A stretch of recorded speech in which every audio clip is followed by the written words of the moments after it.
Welcome back to Unveiling Islam. I'm David Wood here with Brother Rachid. I don't know if you've noticed, Brother Rachid, but there have been a lot of terrorist attacks over the years. Even since 9/11, there have been tens of thousands of Islamic terrorist attacks against non-Muslims or even against rival Muslim groups. And one of the things that I've heard over and over and over again from journalists and from politicians is this really has nothing to do with Islam. Because, as we know, and the two most common verses I've seen over and over again, it's Surah 2, verse 256, there's no compulsion in religion. So anyone who's trying to use compulsion for religion must not be a Muslim or must be some sort of heretic or something like that. And then, of course, we have that according to the Quran, if anyone kills a man, it's as if he's killed all mankind. Oh, my goodness. And therefore, any terrorist who's killing other people is completely violating the teachings of Islam. Problem is, when I look up these passages, they don't help. And the other problem is the Quran has a lot more to say about dealing with unbelievers. First of all, not compulsion in religion. If you read the background, why it was written, it has nothing to do with giving people freedom of religion or anything. Yeah, and the commentaries, they'll give, like in Qurtubi gives, I think, over a dozen interpretations, and none of them say what they say today. It just says like some kids of the people in Medina, their dads and moms, they vowed if they had kids, they will be Jews. Mm-hmm. And then when Muhammad went there, they wanted to convert by force their kids, and he said no compulsion in religion. And that wasn't the beginning of his stay in Medina. He changed after. Mm-hmm. That's why we had chapter 9. Mm-hmm. So if you are quoting chapter 2, that's the beginning of Medina. Mm-hmm. Things changed a lot. And they can't even agree. That's one of the interpretations I've seen. Yes. People just say, well, it was abrogated. And then, of course, some people say it only applies to Jews and Christians if they pay the jizya. They can't even agree on what it means. Yeah. I want to comment on the other verse you mentioned, which mentions if you kill one soul, you kill all the world. Actually, the context doesn't talk about that. It talks about Jews. Yeah, it says this was revealed to the Jews. To the Jews, to sons of Israel. And that's a quote from the Talmud. Yeah, so he's basically saying, well, in the scriptures of the Jews, if you kill one man, you kill the whole world. Mm-hmm. So that's not about the Quran. Yeah. Anyway. And by the way, the very next verse, so that's Surah 5, verse 32. Yeah. The very next verse, Surah 5, verse 33. Cut their hands and their feet and crucify them. Yeah, tells Muslims to go on a killing spree. Yeah. Let's talk about chapter 9, which was the last revelation to Muhammad concerning violence. So you're talking about like the final marching orders. In other words, if you open up the Quran, you find all sorts of teachings from different contexts, but then you get to Surah 9, and this is, all right, these are your final marching orders. Yeah. These can cancel things that happened earlier, revelations from earlier, so this is what you're supposed to be aiming towards now. The first thing you notice, this chapter has no beginning. There is not the standard beginning, Bismillahir Rahmanir Rahim, in the name of the most gracious and the most merciful. It doesn't exist. When you go and ask why, they say because it has no mercy. I shouldn't start with mercy. The merciless chapter in the Quran. Okay, that's a good start. And just to be clear, every other chapter of the Quran starts with this, except this one. Because it has no mercy. So the last revelation of Allah is no mercy. That's just...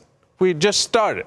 And then you go and you find each group has their own orders, how to deal with the polytheists, how to deal with Christians and Jews. 9:5, how to deal with polytheists. He gave them 3 months, and he said, after the 3 months, just slaughter them wherever you find them. Jews and Christians, give them the option of paying money, bribing Allah to keep your own religion. So basically, this is jihad. Coming back to what people say when they say, this is a twist of Islam, hijacked Islam. This is not what Islam teaches. I have a few questions for them.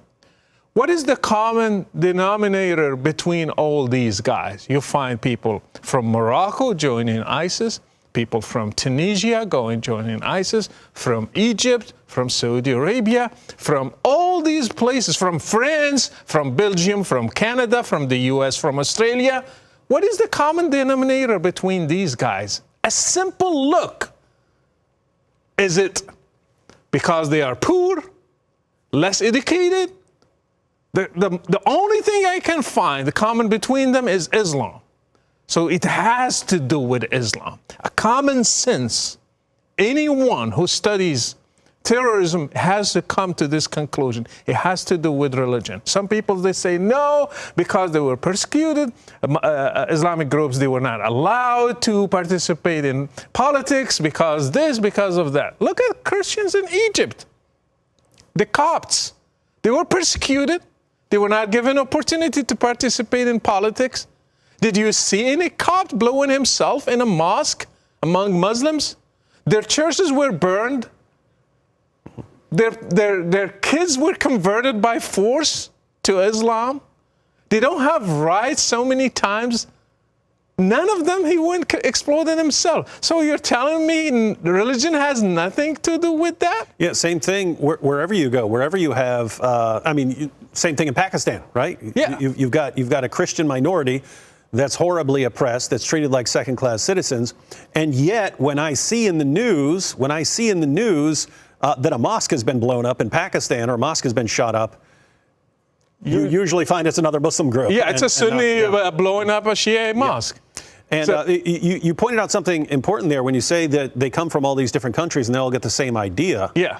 That's important because when we point out, hey, look at this violence, we'll hear things like, sometimes they'll mention a group like, Westboro Baptist Church. They go around and protest military funerals and things like that, and they're really mean. It's like, but notice, where do you see people from around the world all saying, we need to go and join this movement? Or people will point out, hey, Catholics and Protestants were fighting in Ireland and there were terrorists there. Where do you see like the entire people from the entire world saying, we have that exact same idea. We all need to go there and join it. You can have a local group that gets some strange ideas that don't line up very well with the rest of Christianity, but they remain local. You don't see the entire world all uniting and going to do that. But in Islam, you have someone stand up, we're the new caliphate or something like that, and people start flooding from around the world because they already had the same idea from somewhere. Let me tell you this. When they say these guys misunderstood the Quran, what book in the world you misunderstand it and you go kill people? Mm-hmm. Did you ever hear about a book you misunderstand and go kill people? And they misunderstand it in the exact same way wherever they're from. It's weird. Mm-hmm. I never read Dostoevsky. Somebody read Dostoevsky read it wrong. And read it wrong and went and killed people. Yeah, like you read Crime and Punishment. He killed a pawnbroker, so I'm going to run out and start killing pawnbrokers. So if there is a text that can be this misunderstood by this much of people, believe me, the problem is not in the people, it's in that book. Yeah. So even in other words, even if we granted, for argument's sake, that all these people, all these different groups, the ISIS and the Taliban and Al Qaeda and Al Shabaab and Boko Haram, even if we granted all these groups are misunderstanding it, we'd have to say, why are they all misunderstanding the same book that somehow they're all misunderstanding as commanding them to violently subjugate the entire world? I needed to read 9:5 in English, whatever version you have, whatever translation you have here. All right, so this is the 9:5. This is Surah 9, verse 5. This is the Yusuf Ali translation. But when the forbidden months are past, Then fight and slay the pagans wherever you find them, and seize them, beleaguer them, and lie in wait for them in every stratagem of war. And then it says, but if they repent and establish regular prayers and practice regular charity, so if they convert, then open the way for them, for Allah is oft forgiving, most merciful. So the exception, if they repent, if they convert to Islam, but other than that, the orders are fight and slay the pagans wherever you find them. How do you misunderstand slay them wherever you find them? Yeah, that's kind of a hard one to misinterpret. I mean, was it something else and I got it wrong? Slay them is slay them. Mm-hmm. If you told me, if you are going to tell me that was just for the time of Muhammad, that wasn't. Mm-hmm. Actually, the Quran is good for all time. And there's nothing that comes after this. If this had been early on, you could come up with something later that abrogates the earlier one. These are the final orders. How Muhammad understood the text, how the companions understood the text, how the first Islamic ummah understood the text. That's what defines what the text is. All of them. It's not defined by a journalist for CNN today? Muhammad practiced these verses on the ground. He killed people, he went to them, he slayed them, he did all these things. So if somebody misunderstood the Quran, it must be Muhammad, because he did that.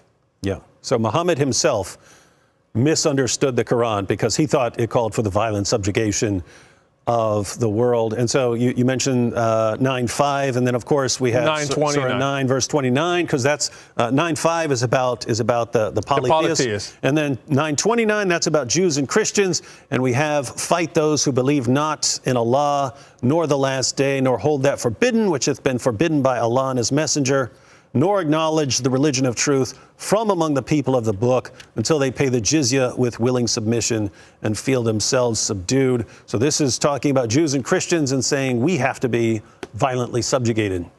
People who say it was for defense, who went to North Africa?